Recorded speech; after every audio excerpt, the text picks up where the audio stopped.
On Circle Flex here, taking a look at the American, basically Christmas deals. They call it the 12 Days of Tankmas. And I'm going to quickly go through these tanks and tell you which ones are worthwhile and which ones aren't. IS3A is worth it, although it's a fuck ton of money, and you get some gold, which is like totally not needed. Like, why is the gold here? I don't know, to spike up the price and nothing else. Like, it's stupid. It's still $60, which is a fuck ton of money. You could buy like a full-fledged game with this. You could buy like Fallout 4 or whatever. So, you know, we tend to forget that, like, oh no, this tank looks rather cheap at $30. But like $30 could buy you a fuck ton of stuff. So $60 for a tier 8 tank. I mean, but it is a good tank, IS3A. It's basically an IS3 that shoots faster with worse gun handling. And it is a bit slower, but in the end it doesn't really matter. So basically what you're left is with an IS3 that makes money. That shoots APCR standard with high velocity. So it's a really good premium tank. It basically leaves the T-44 and the Leuven way behind it in terms of like power level. The T-44 and the Leuven are nowhere near this. Nowhere near. It obviously doesn't get preferential. You have the same exact hull as IS3. We all know how super annoying it is to shoot IS3s. So yeah, it is a really good tank. It is, however, $60 and is spiked at the price of $1,400, which is not very nice of them. But you know, it is wargaming after all. Anyway, let's quickly take a look at another one. Yak Dagger, I already talked about this in previous videos as well. It comes with gold now in a garage slot for $50. Totally not worth it. It is way too slow to be any kind of fun. It does make money because the shells are really inexpensive and it has pretty good pen, so you don't have to load the premium pen ammo that much. It does have preferential, but like I said, it is so slow, it just kills the tank completely. Not even that it goes forward slowly, which is kind of annoying. The first speed is dreadful, so if you can get behind one to the side of one, you're fucked. You know, like all other tanks without turrets, you're already fucked. But like with the Yak Tiger, you literally don't have a chance because it's the first speed is so bad. So do not recommend buying this at all. $50 will buy you so many better tanks. The Scorpion, again, bit of a shitty bundle for tier 7. You're gonna pay $40. In my opinion, they should buff the Scorpion. It's a tier 7 without limited matchmaking. They should buff the like the reverse speed and the forward speed by a pretty large margin to make this tank more fun and a bit more worthwhile getting. Until that point, I would say it's not really worth getting. And I really don't like the fact that they spiked up the price by 3,500 gold. Again, $40 will buy you better tier 8 premiums. You can pretty much buy almost 2 tier 8 premiums with this, although you do get gold. So, I mean, yeah, I wouldn't really recommend it. Although I can see why people want to buy it because it looks like fun, right? The first time this tank came out, I was like, oh yeah, this tank is gonna be a lot of fun. Small profile, it's gonna be fast. You know, you might not have a lot of alpha, but a lot of good gun depression, which it does. But it turns out the speed is completely killed. It goes like 40. It's disgusting. They could have made a really good premium here, and I still believe that it's pretty disgusting that this is not a normal US premium TD tank. Even though I don't think it's that good, it's weird that the Americans need to like wait to buy a premium TD for the US, while so many other nations have readily available tank destroyer lines, or tank destroyer premiums, I should say. So that's a bit weird. I wouldn't really recommend it. Same goes for the artillery. It's an artillery piece.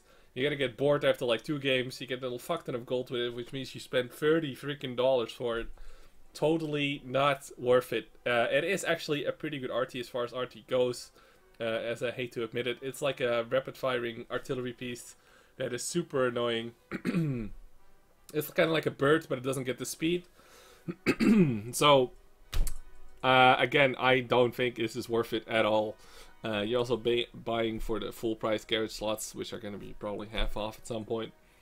Yeah, I wouldn't say it's worth it at all. The next one, the KV-222, I can do it. I can English sometimes. Again, spiked up at 4,700 gold. It's just fucking insane. Sell this thing at like 15 euros or 10 euros. Like, 15 euros would have been fine. 15 euros, a little bit of gold would have been fine. Just like the tier 4 they sold, the T28. thing. They sold it at like $10 with a little bit of gold. Absolutely fine. Fuck it, right? Even that was just a bit shady, but this is just too fucking shady. Like 4,700 gold with the fucking like. It makes the tank kind of cheap, obviously, but the tank itself, whilst being a pretty good tank, limited matchmaking, tier 5, KV3 turret, stock KV1 turret, with a KV3 hull, is a pretty good tank. The gun is a bit lacking as well because it's like the stock gun, so you can have to shoot a lot of APCR. The crew training layout is pretty good though, and the tank itself is pretty okay because of the limited matchmaking. However, $30, I mean, just buy a good tier 8, man. Buy a T-54 prototype thing with like 15% off and you will have like tons more fun. Hell, buy an IS-6, buy a freaking, buy an IS-3A. You'll probably have way more money, way more credits, I should say. It costs way more money, like it's double the price, granted. But, yeah, not worth it. Not really worth it at $30, I don't think. Unless you really like the lower tiers. I mean, the tank itself is like okay-ish. Limited matchmaking alone makes it like kind of fun to play, because you will never ever see tier 7s. So you may mostly like seal clubbing the lower tiers a bit, so it can be fun for some. KV5 at $40. It is a tier 8. It will make you a shit ton of credits. However, the gun is still not buffed or anything like that. Not really sure if it even needs a gun buff because of the limited matchmaking, but with the heavy tanks getting buffed and remodeled like the IS-3 and stuff, like KV5 just, becomes worse and worse. €40 or $40 I should say, with a bit of gold as well for a tier 8 premium with limited matchmaking that will make you money like any tier 8 will. It's okay. It's probably one of the better deals out of this. Again, probably a way better purchase than the KV222. For the simple fact that like you do like 2k damage in the KV5 and you get like a shit ton of money basically. So yeah, that's kind of worthwhile. Keep in mind though, the KV5 has still the frontal weak spots, all that stuff, and should probably be played like with 2 other KV5s for maximum destruction. So yeah, it's an okay bundle. It's an okay bundle.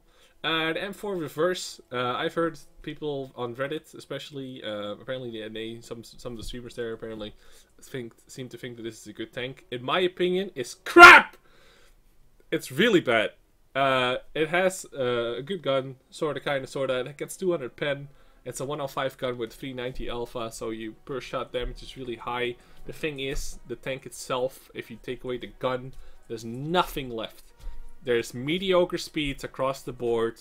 You do have a turret, which is nice, but it kind of tries to be a TT, but it doesn't get the camo. It's a tier 5 hull. The reload is kind of crap. The DPM is not that good. The accuracy is not that good. On and on and on. I really despise this tank. I think it's a really tough sell compared to things like a CDC and an FCM, but like a CDC is a medium as well. The CDC is cheaper and way better than a reverse. The M4 reverse, as we like to call it. Like, I fucking despise this tank, but if you seem to like it, and if you want to state your reasons why, I mean, I'm not gonna judge someone like, oh, you like this tank, cool. But like, leave a comment down below, because all I can be is pretty much negative about this tank. But I'm sure people in the comments will state their opinion on it and maybe sell you on this tank. For me, however, totally not worth the purchase, but I do appreciate it that they didn't add gold, which would be a bit silly because it will be for sale on the normal tech tree, which it should already be, I think. So, yeah. Not really worth it in my opinion, but check the YouTube comments maybe. The Talk 2, the legendary Talk 2, a limited matchmaking tier 6 British heavy with a shit ton of crew, more crew than you could ever need in all the higher tier British heavies. So you're gonna need like an extra radio guy and an extra loader, I think. Tank itself is actually kind of good. The gun is really good. The platform it's on is a bit shite. It's really big. It gets a lot of health, like 1400. $18 with a garage slot, no added gold. It's a pretty good bundle. You probably have seen a lot of footage already on the Talk 2, because it's kind of like a fun, like almost legendary tank So, but I highly advise you to not play it solo. The Talk 2 is really a lot of fun playing it with friends, not taking it too seriously, and playing it with a platoon. And within a platoon, you can, and getting some right matchmaking and like getting ends and stuff like that, you can actually have a lot of fun because you have so much health to work with. You're not gonna see any tier 8s. You have pretty much no armor, but the gun is actually really, really good and handles really well. But don't expect to like pop stomp in this or whatever. Like it's a slow, big target. RT will love you, like, but it has its charm. You know, it's a Talk 2. How can I not recommend it? You know, so I kind of recommend it for being a Talk 2. Again, by the way, I think it's really silly that they pulled it from the normal purchases because it's not an overpowered tank at all. It's kind of fun seeing them every once in a while. There was like whole petitions going on to keep it in the game. And they made it special anyway, and I kind of feel it's a bit of a letdown because they know like how like Jingles and stuff like feel about the Talk 2, so it's probably sells really well. And they made it kind of special for being on sale, and I kind of feel like that's a really dumb idea because a lot of people will see Talk 2 footage and they'll be like, oh, I kind of want to buy this thing, it looks kind of fun, and then I have to wait for like freaking Christmas now to buy one. So don't really agree with that life choice. Anyway, next one, T14 at $9. And a Garrett slot. T14 itself, not really a good tank. It gets preferential. The turret is pretty bouncy. The hull is kind of good. The gun, however, is absolutely dreadful.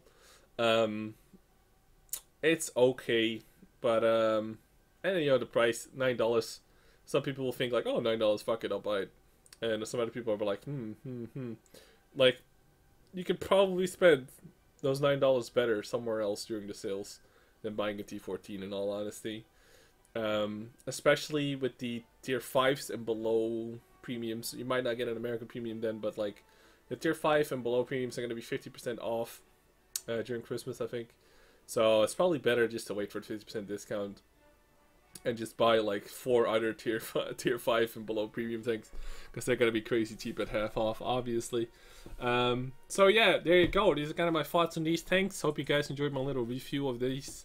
You know, like I said, especially on things like the M4 reverse, I would love to see other people comment on it because I can only pretty much be negative about it because I really don't like it. And same goes kind of for the Yak Tiger, and less so for the Scorpion. So yeah, would like to hear your thoughts and comments on this as well. You know, inform the rest of the community that we have here on YouTube. That would be awesome to see. You guys have been pretty good with that on the Advent Calendar videos as well, providing feedback on like Yak Tiger 88 and stuff like that. Just adding into what I've been saying, disagreeing or agreeing. Like it's just good to have more info on that in the comment section as well. So thanks a lot for that, guys. I'll see you guys on the next video. Tomorrow for the Advent Calendar. I think it's day 21. So yeah, hope to see you guys there, and peace out, boys.